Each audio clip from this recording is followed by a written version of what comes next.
Right, so I wanted to do oh, it's really windy out there, it's freezing, and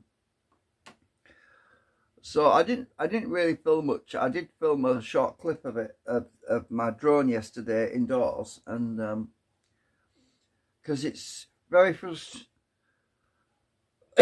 frustrating right now, because it's doing things I didn't want it to do, right, and basically it keeps crashing into things. Hang on a minute, my eyes. Still not right. Right, so I'll explain what's going on. So let me just angle my phone down a bit. So it saves me lifting my arms up because I'm still half asleep as well. So the optical flow sensor, when it's pointing forwards, when it's pointing forwards, the little sensor, it points in that forward direction when you move forwards. Now, normally if you tell it to reverse, the optical flow will turn around and it will point to the back of the drone to check for obstacles before it reverses. Now, I'm just being gentle with it because you're not supposed to do this when it's not powered on anyway. Right now it's powered off.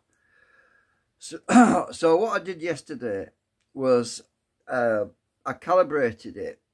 I did the gyroscope, which is, you know, the rotation 3 times, and then I did the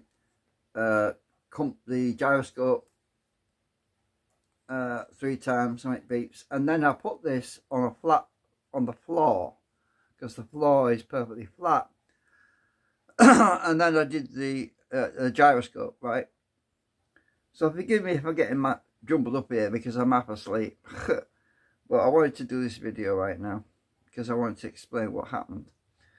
So after I'd got it all calibrated, I put it on my little platform, my helipad platform, and I took off.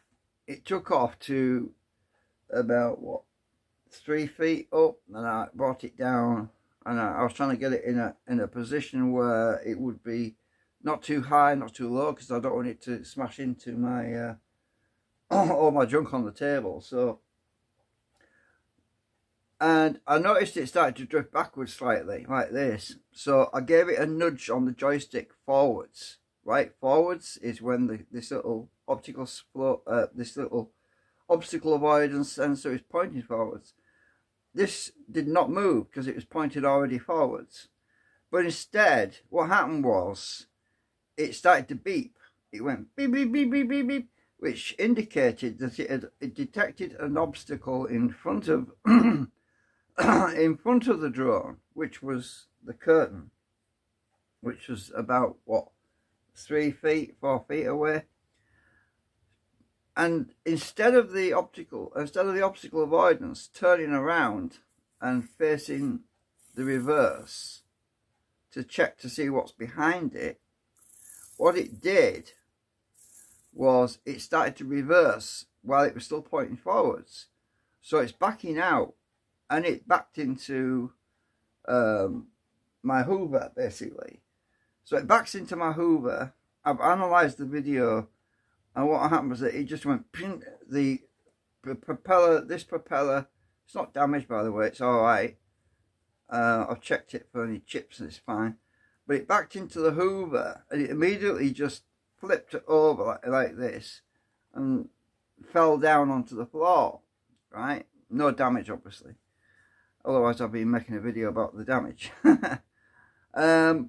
So I did this with the optical flow on, with the optical avoidance on, and I also did a second test with the optical avoidance off.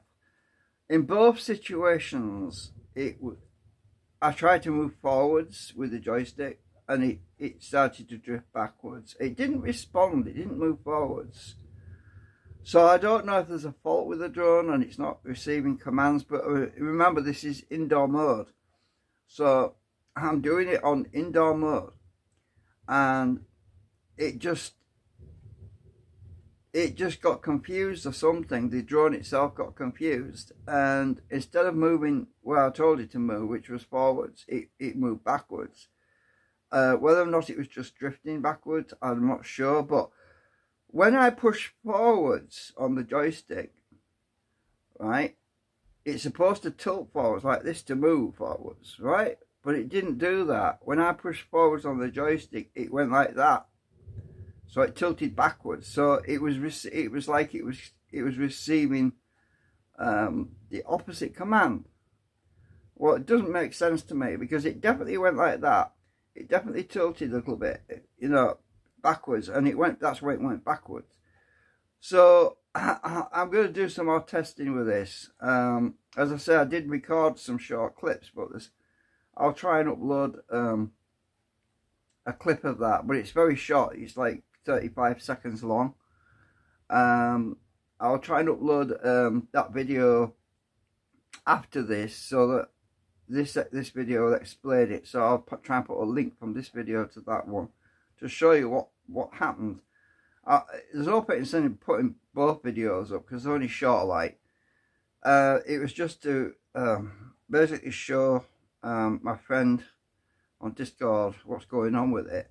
And I might also use it to, at some point, to send to the manufacturer, whoever sent me the drone. But it might be that the obstacle avoidance sensor is not supposed to be used indoors. Now, I've been having some thoughts about this as well, because, as I say, it's a separate module, and it's got this LED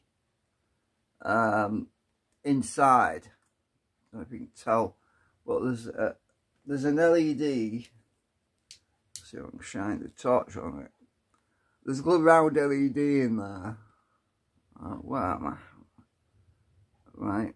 There's a little round LED, and then there's the big round sensor, right?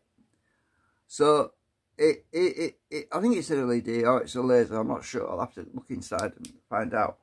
So I was thinking about reducing the sensitivity or the brightness of the LED so that it's not so sensitive, because I mostly want to use this indoors. I'm not somebody who wants to fly this thing fast. I'm not interested in flying fast, because my reflexes are not brilliant. So I tend to fly slowly.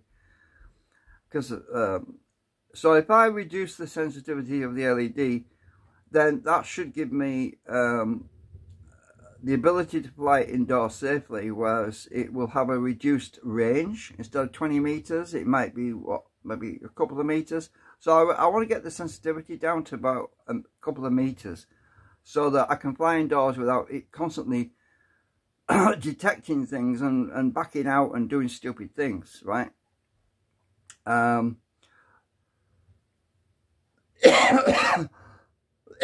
What I could do is put a potentiometer in here. I don't know how much room there is inside this head thing. I don't know how much space there is in this sensor, but I was thinking I could put a potentiometer in there to fine tune it, to adjust the biasing of the infrared LED that's emitting the beam that's reflected off objects and picked up by the receiving sensor.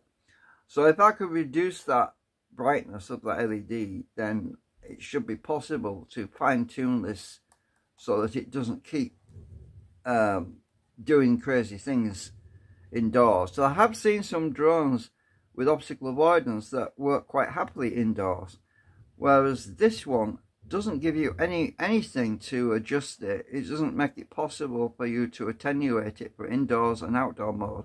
It just basically it's fixed, right?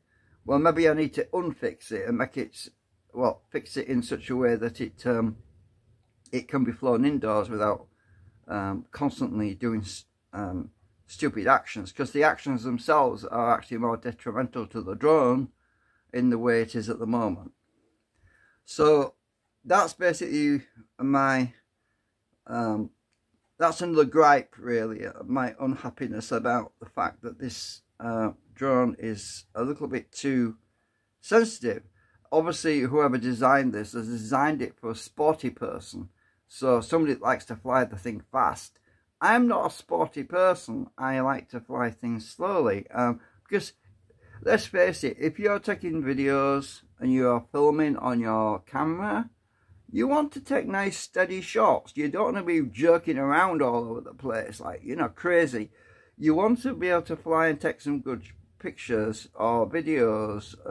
The whole point of having the camera is to take good videos. You don't want to be in sporty mode. You want to be in camera mode, video mode, whatever. And the obstacle avoidance is simply an insurance to prevent you from accidentally bumping into something. Well, it's not doing that. It's doing the opposite. It's still crashing. It's actually self-sacrificing itself, because it's detecting things which are not a threat to it, and it's backing into things which are a threat to it. You see what I'm getting at? So it's actually shooting itself in the foot by overreacting. So the obstacle avoidance is basically an overreaction to a situation that isn't a danger to it in the slow mode. But it creates a situation where it will damage itself. So we need to sort that out. I have I haven't opened this up yet. I have no idea what's inside the head. I don't even know if I can get into it. I think there's some screws in there. I'm pretty sure I saw some screws on this. So I think it's the top comes off. So I should be able to reduce that. If I can't get a potentiometer in, to adjust the brightness of the LED, I should at least be able to put a resistor in series with the LED. That's at the very least if there's no room to put a potentiometer adjustment. So anyway, that's where I'm at the moment. I just wanted to give you some inside information. I don't mean inside, I mean indoor information. Indoor information about this obstacle avoidance. Just be aware that it doesn't work very well indoors. It's if your flat is from one wall to the other wall in my flat is 5 meters, but it's 4.3, I think. It's about 4.3 meters from one end to the other, and I think in the other direction it's probably 3 meters. So I'm in a very cramped place. And most of these social housing buildings they're all the same. That they're not big enough for they're just not big enough. Anyway, that's it for now. I just wanted to explain my predicament and what I think I might be able to do to solve it. All right, thanks for watching.